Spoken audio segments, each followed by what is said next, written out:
So how did you work out your way up to the higher position? So paano ka napunta dito sa Canada? Yun nga lang, hindi ko alam kung anong meron dito kasi Ano yung, nung pagdating mo dito, ano yung pinakaunang challenges na hinarap mo? na-encounter mo? airport. Kasi, ano noon, So paano mo naman nakilala yung employer mo?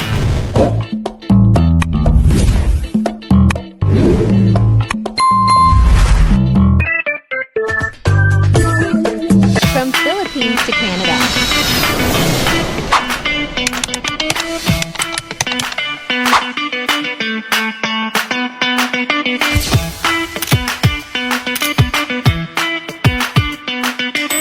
So ngayon makakakwentuhan natin Oo si nga! Ricky.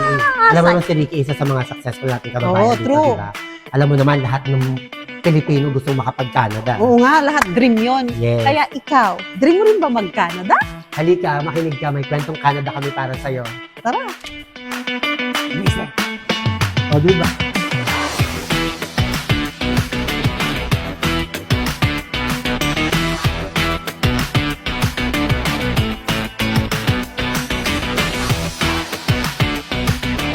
Hi, G!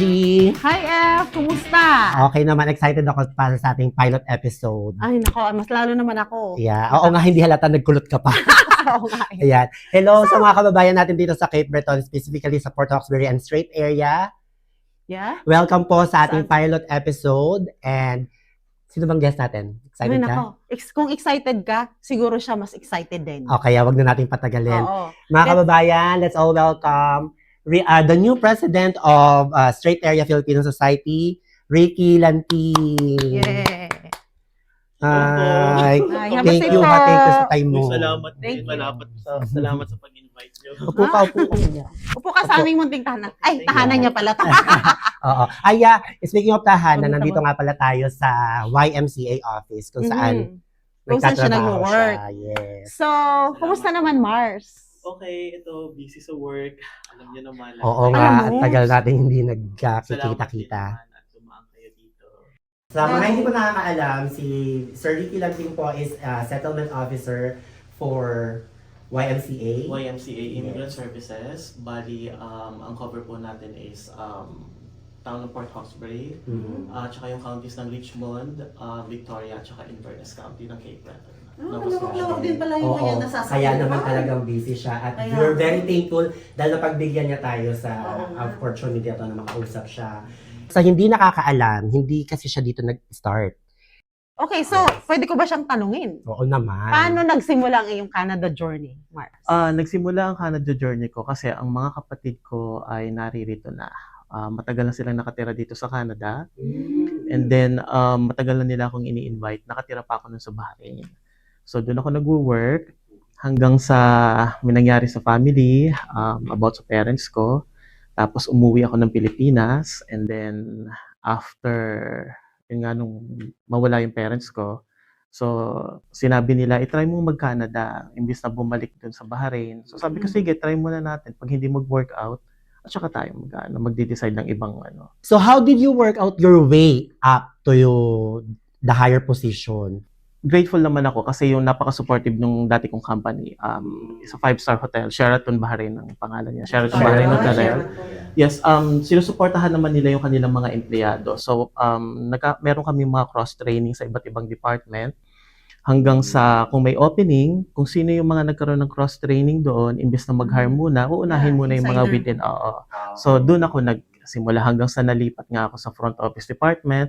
Nagsimula tayo bilang telephone operator hanggang sa, ayun na, ang tumaas na ang pinaka-hall is naging administrative ano tayo. Kasi swerte din siya sa naging employer niya, no? Talagang nagtiwala sa potential At niya. saka deserve naman talaga Oh, siguro niya. talagang nakita din kasi Oo, talaga yung sa iyo yung potential, potential. yung Oo, sipag. yung sipag. For sure na-earn mo yung trust ng employer. That's why True. they gave you the chance to no? So, paano ka napunta dito sa Canada? So, aside from iniyayaya ka ng mga kapatid mo na At nandito bakit na. Canada ang napili mong? Yes. So, iyon nga. So, napili natin ang Canada. Sabi nga ng mga kapatid ko, i-try muna kasi nga naririto na sila.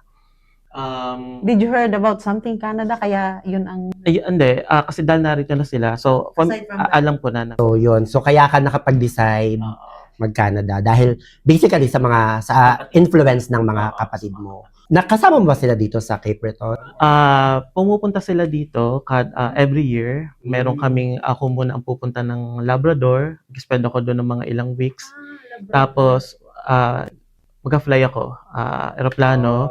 And then, pabalik naman, magdadrive kami dito. Tapos, sila naman yung mag-spend ng time dito sa Cape Breton. Ilang mga kapatid mo na nandito sa Canada? Dalawa. Dalawa sila. Dalawa, oo. So, tatlo kayo ditong nandito sa Canada. Oo.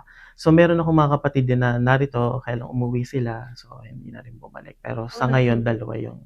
Oh, wait. So, may mga iba ka pang kapatid na nag-Canada and then hindi nila May mga... nagustuhan. So, Actually, may mga half sisters ako. mm. So, nasa ibang lugar naman sila ng Canada. Nasa Alberta sila. So, So rewind muna tayo, no? Oh, yes. Konting rewind Konting tayo. rewind.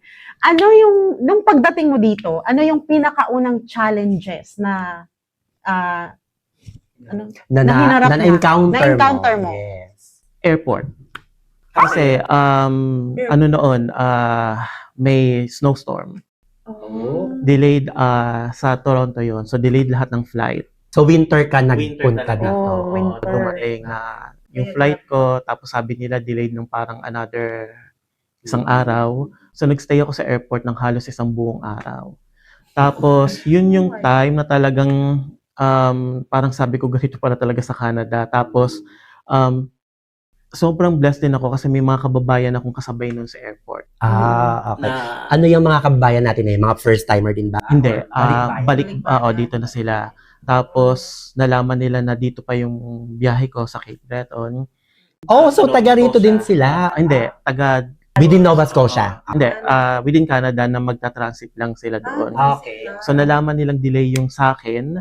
So, natuwa naman ako kasi talagang binigyan nila ako ng mga jacket, binigyan nila ako ng parang, sabi nila, oh, kahit $5, ito, bumili ka ng soup sa Tim Hortons. So, hindi pa ako familiar no, sa mga Tim Hortons, sa soup. Sabi ko, hindi ko po kailangan kasi okay naman po. Kaya lang siyempre, alam mo naman tayong... So, wala kang dalang jacket?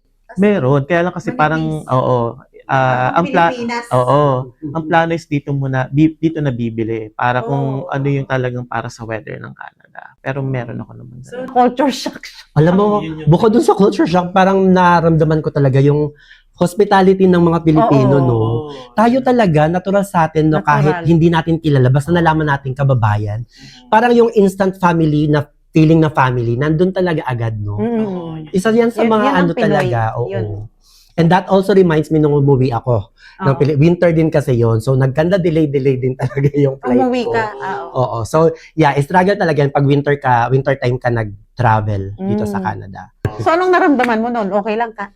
Ganito ba talaga sa Canada? Inisip mo ba yun? Oo, kasi parang iiyak na nga ako noon eh. Hanggang sa kinokontak ako ng mga kapatid ko nasa Labrador, hindi nila ako makontak kasi yung phone ko hindi makakonect sa wifi ng airport.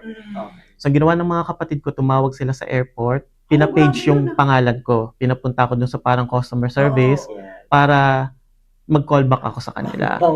Tapos, hindi ko alam yung mga paggamit ng yung sa coins kasi hindi pa ako familiar dun sa pera doon. Tapos, naghanap ako kung saan ako pwedeng magpapalit ng mga coins. Tapos yun, inuhulog dun sa parang payphone Pero na. nakatulong din kasi sa kanya na may kapatid na siya dito. Oo. Paano naman yung pagpunta mo dito since yung mga kapatid mo pala nasa Labrador, ikaw nandito ka sa Nova Scotia? So may employer ba or under ano ka ba? Yes. Sinundo naman ako ng naging employer ko. So pasalamat din ako kasi sobrang blessed din ako, napakabait ng employer ko.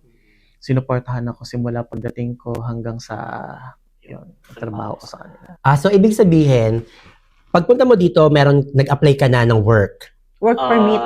At so under work permit ka nung nagpunta ka dito sa Canada. Okay.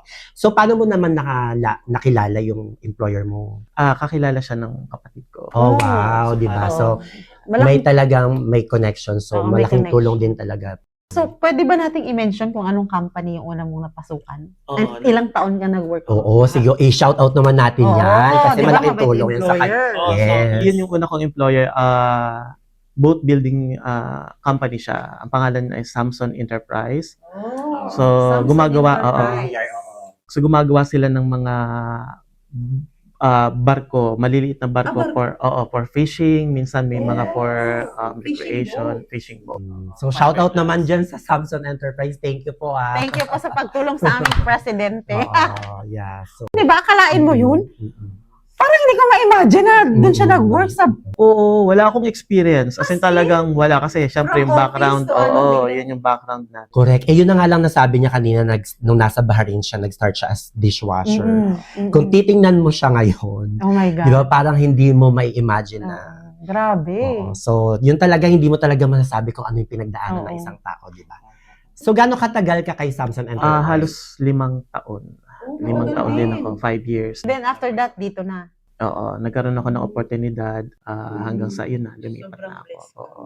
So, aside from being a settlement officer ng YMCA, isa na rin siyang president ng Straight Area Filipino Society. Okay, di so ba? paano ka napunta ng SAPS at ano ang layunin? Mm-mm. Napunta ako ng Organization. SAPS, siyempre, nagsimula tayo dahil lahat naman ng mga Pilipino dumadaan dyan.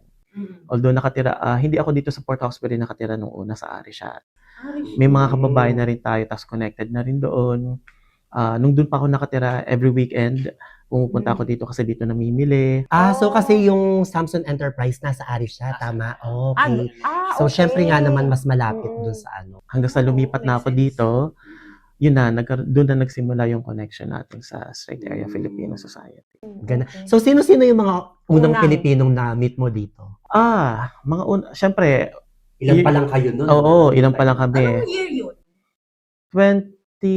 Lumipat ako dito sa Port Hawkesbury 2019, February ata, yun, hindi ko na matandaan, pero yeah. Pero before ka lumipat dito sa Port Hawkesbury, may kilala ka na rin. Oo, may mga kilala. Kasi every now and then pumupunta kami dito. Yun nga, sinusundo ako.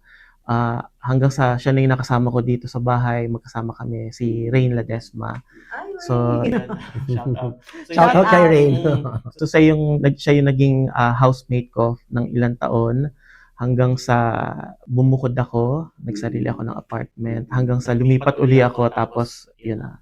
Parang ngayon, padami tayo ng padami, no? Sino-sino yung mga, parang ilan lang kayo nung mga Pilipino? Oo, ilan lang kami noon. Although marami na din, kaya lang kasi may mga area, may mga location tayo sa Badek, Antigonish, sa mga Inverness area, St. Peters.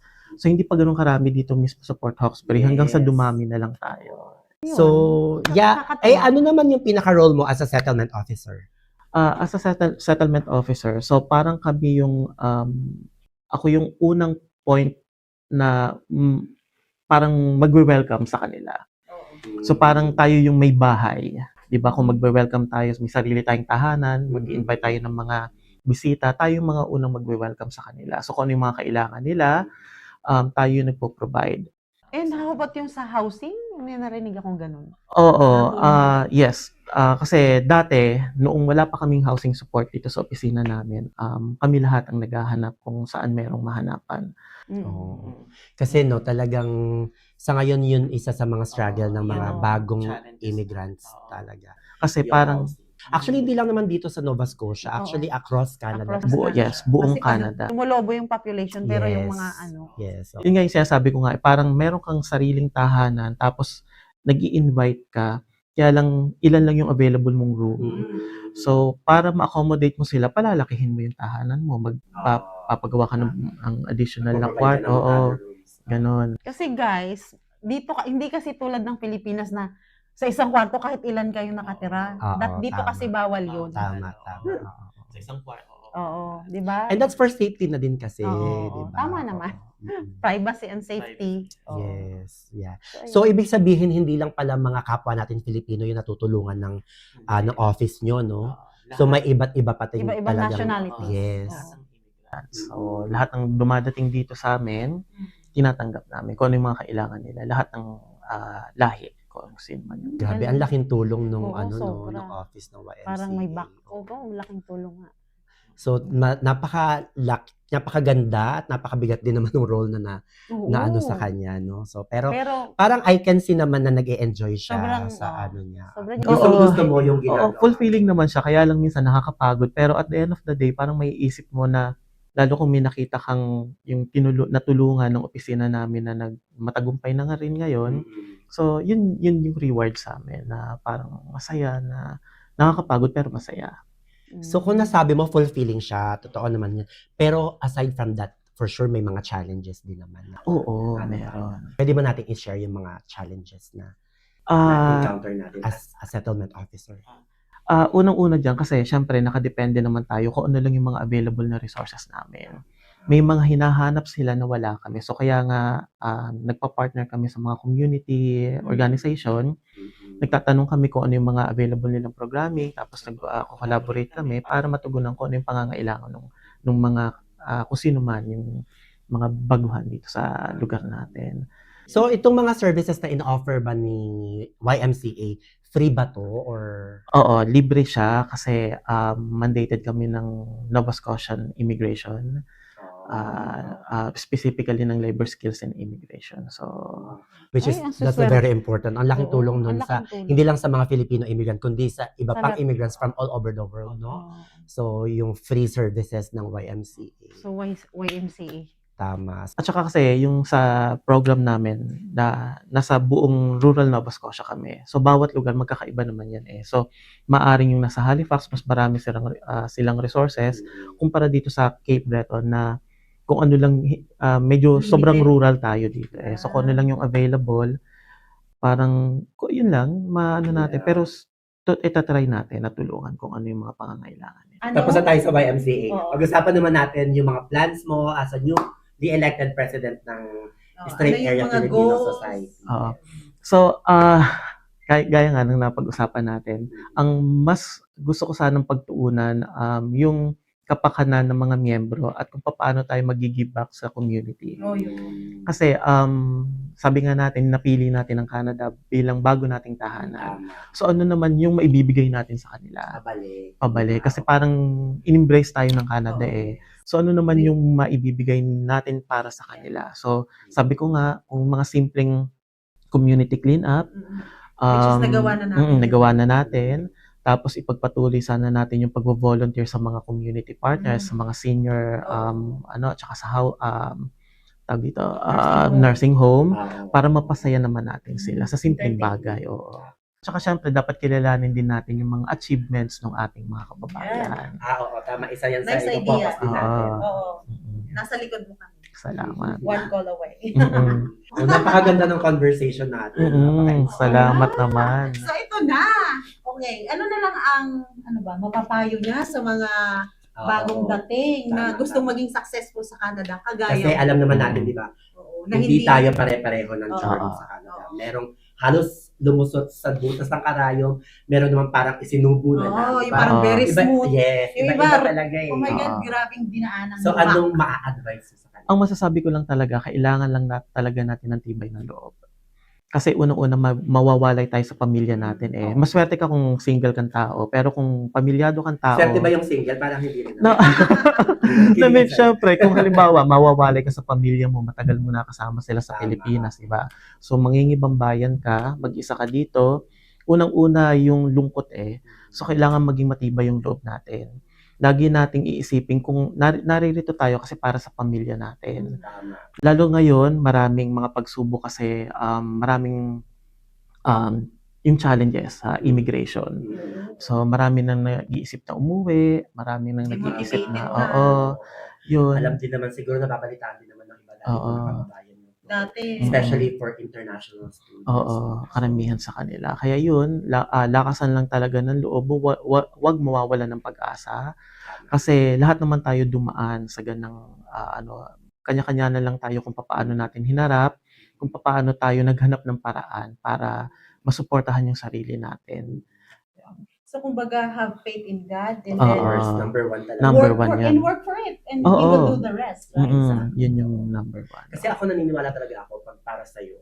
Para sa'yo. Pag pinag-pray mo siya at sinamahan ka ni Lord dun sa prayer mo na yun, Oo. kahit anong mangyari, ibibigay niya yun sa'yo. Pero pag Mm-mm. hindi niya talaga plano yun sa'yo, Kung hindi kahit pa- naman anong gawin mong effort, Oo. hindi Oo. Pero sabi nga nila, kung talagang sa tingin mo para sa'yo, talagang paglaban mo. Oo, pag Yun gusto yung- mo, no? Yung gusto mo. So, medyo napapahaba na. Oo. Ah, thank you so much for your time. And sige, message mo muna para sa FG, para sa amin. Para sa bago Oo. tandem. Ito, maraming salamat kasi napagbigyan niyo yung matagal na nating pinaplano, yung kagustuhan niyo na magkaroon ng ganitong bagay.